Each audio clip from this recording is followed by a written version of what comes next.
Perkenalkan, nama lengkap saya Iwanita Kristina Abdullah. Saya dari SMP Negeri 1 Atap Langaur. Saya akan menceritakan cerita rakyat dengan judul Asal Mula Tanaman Ladang dari Pengorbanan Emak Hini. Konon, pada zaman dahulu hiduplah 7 orang bersaudara. Mereka tinggal bersama dengan kedua orang tuanya di Pulau Adonara, tepatnya di Lubang Rura, Kecamatan Adonara Tengah, Kabupaten Flores Timur. Semenjak kecil, mereka sudah ditinggal pergi oleh kedua orang tua. Untuk itu, Emak Hini selaku satu-satunya anak perempuan sekaligus si sulung mengasuh adik-adik. Ia memilih membujang demi kehidupan adik-adik. Waktu teruslah berlalu. Adik-adiknya tumbuh dewasa dan mulai memilih pasangan. Mereka hidup dengan bahagia. Mereka menggantungkan kehidupan mereka pada hasil buruan dan buah-buahan serta lainnya dari hutan. Pada suatu masa, bencana kelaparan melanda Rura dan sekitarnya. Kemarau panjang menyebabkan hutan tidak lagi menghasilkan makanan. Sungai-sungai menjadi kering. Binatang-binatang mati kelaparan dan kehausan. Setiap hari, saudara-saudara Emak Hini pergi ke Emak Hini untuk meminta makanan.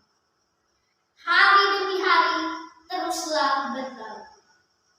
Persediaan makanan milik Emak Hini mulai menipis. Karena itu, ia meninggalkan rumah dan pergi ke dalam hutan untuk mencari makanan di dalam. Namun, pencariannya sia-sia. Tak satu pun yang ia dapat untuk dijadikan makanan. Ialah lapar dan haus. Akhirnya, ia bersandar di sebuah pohon besar. Angin sepoi-sepoi membuatnya terlelap. Tiba-tiba, ada gemuruh disertai angin kencang yang membuatnya terbang. Ia gemetar ketakutan. Ketika hendak melarikan diri dari tempat itu, ada suara yang membuat Emak Hini menghentikan makannya. Suara itu berseru, "Emak Hini, anakku, keluhmu telah aku dengar. Aku akan membebaskan engkau bersama keluargamu dari malapetaka ini." Emak Hini memberanikan diri untuk bertanya, "Siapakah engkau sebenarnya?" "Aku adalah suara yang sedang engkau dengar." Emak Hini memberanikan diri untuk bertanya kedua kalinya, "Apa yang harus aku lakukan?" "Anakku, kembalilah ke tempat ini besok pagi.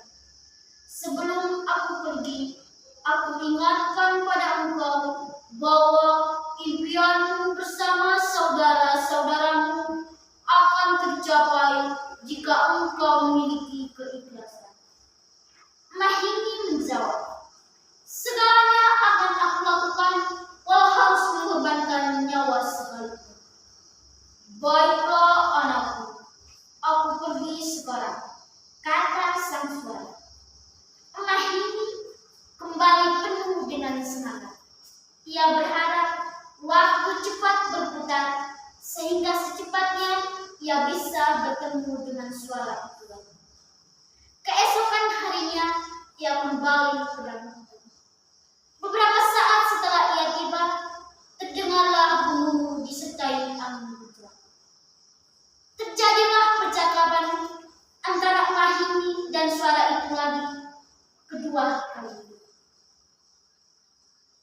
"Anakku, apakah engkau telah bersedia?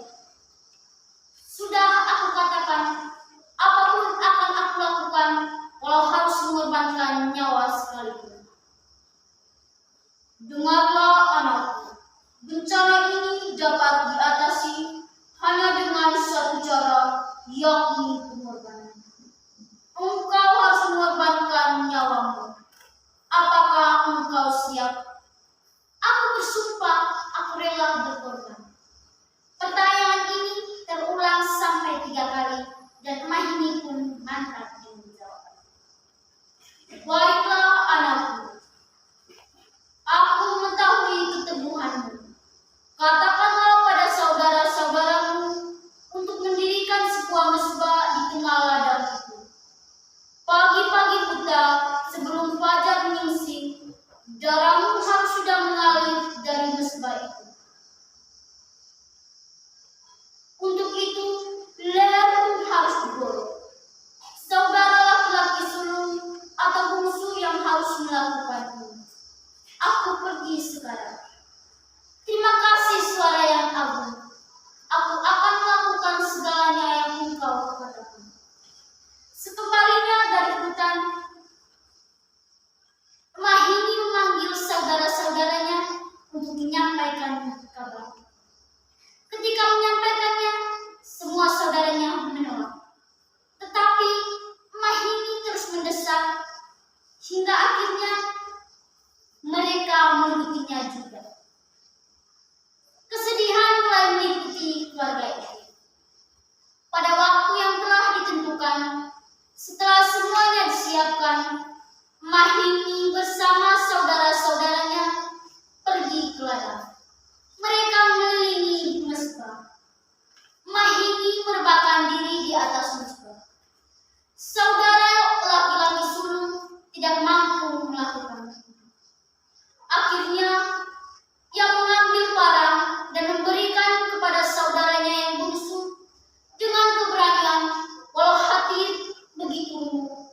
Si bungsu menebas leher Mahini. Darah segarnya mengalir dan memenuhi setiap sudut ladang. Setelah peristiwa itu terjadi, saudara-saudaranya kembali ke rumah. Mereka berkumpul di rumah besar penuh dengan kesedihan. Hujan pun mulai turun. Seperti yang sudah dikatakan oleh Mahini, setelah 7 hari mereka ke ladang. Betapa terkejutnya mereka, seisi ladang sudah ditumbuhi berbagai tanaman seperti padi, jagung, jawawi, dan lain sebagainya. Mereka langsung sujud menyampaikan syukur dan berjanji untuk membalas pengorbanan saudaranya Mahini dalam ritual berkebun, yakni membuka kebun hingga memanen hasilnya. Demikianlah cerita pengorbanan Mahini. Sekian dan terima kasih.